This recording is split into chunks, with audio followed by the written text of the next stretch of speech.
कहते हैं कुछ जगहें सिर्फ सुनने के लिए होती है, वहां रुकना मौत को दावत देना होता है। आज की कहानी एक ऐसे ही फोन बूथ की है जहां रात को कॉल करना खुद मौत को बुलाने जैसा था। यह कहानी है साल 2002 की। दिल्ली के करोल बाग की एक तंग गली में था एक छोटा सा फोन बूथ, गुप्ता पीसीओ।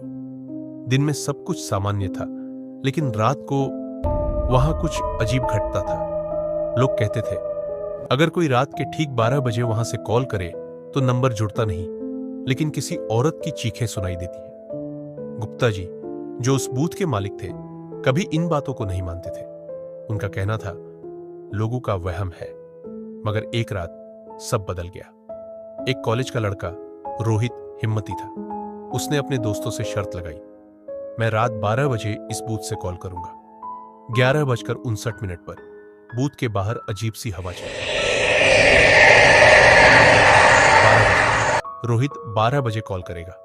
अंदर गया, नंबर डायल किया, लेकिन जैसे ही नंबर घुमाया, फोन में किसी औरत की धीमी सी हंसी आई। हेलो, मुझे छोड़ दो। फिर लाइन कट गई। रोहित हंस पड़ा, बस यही था।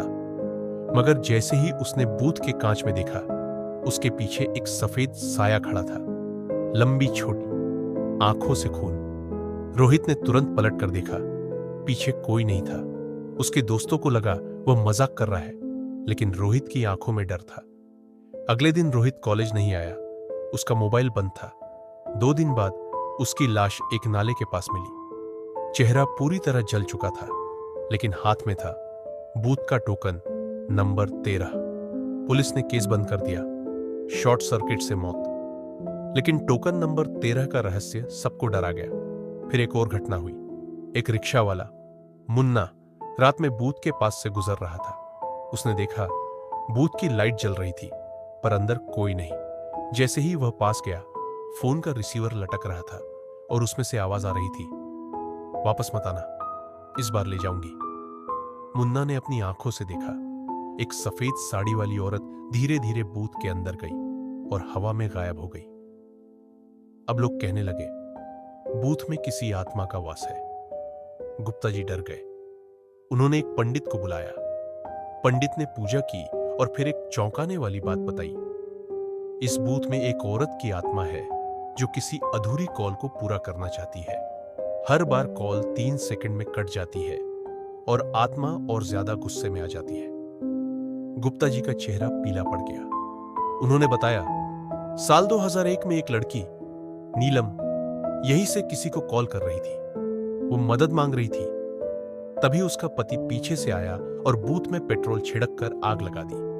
वो लड़की जिंदा जल गई। नीलम की मौत को घरेलू हिंसा बताकर केस बंद कर दिया गया था। तब से रात में फोन करने वाले लोगों को वो आत्मा सताने लगी। अब कहानी में आई एक जर्नलिस्ट रिया, जो डरावनी कहानियां लिखती थी। उसने फैसला किया वो खुद 12 बजे उस बूथ से कॉल करेगी। रात 12 बजे रिया ने रिकॉर्डिंग चालू की और बूथ में गई। 12:01 उसने रैंडम नंबर डायल किया। फोन से आवाज आई, तुम तो पत्रकार हो, सच लिखना चाहती हो तो लिख लो। और तभी बूथ का दरवाजा अपने आप बंद हो गया। रिया ने जोर जोर से चीखना शुरू किया, पर कोई आवाज बाहर नहीं गई। सुबह जब लोग बूथ के पास आए, दरवाजा खोलकर देखा, रिया बेहोश पड़ी थी।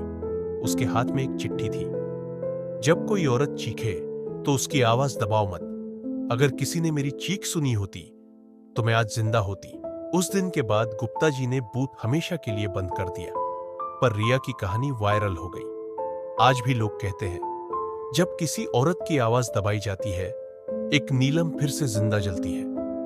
औरत की आवाज मजबूरी नहीं होती, उसकी चीख एक जंग होती है। उसे सुनो, वरना हर गली में एक नया फोन बूथ खुल जाएगा। अगली डरावनी कहानी में मिलते हैं। तब तक चैनल को सब्सक्राइब करना ना भूलें।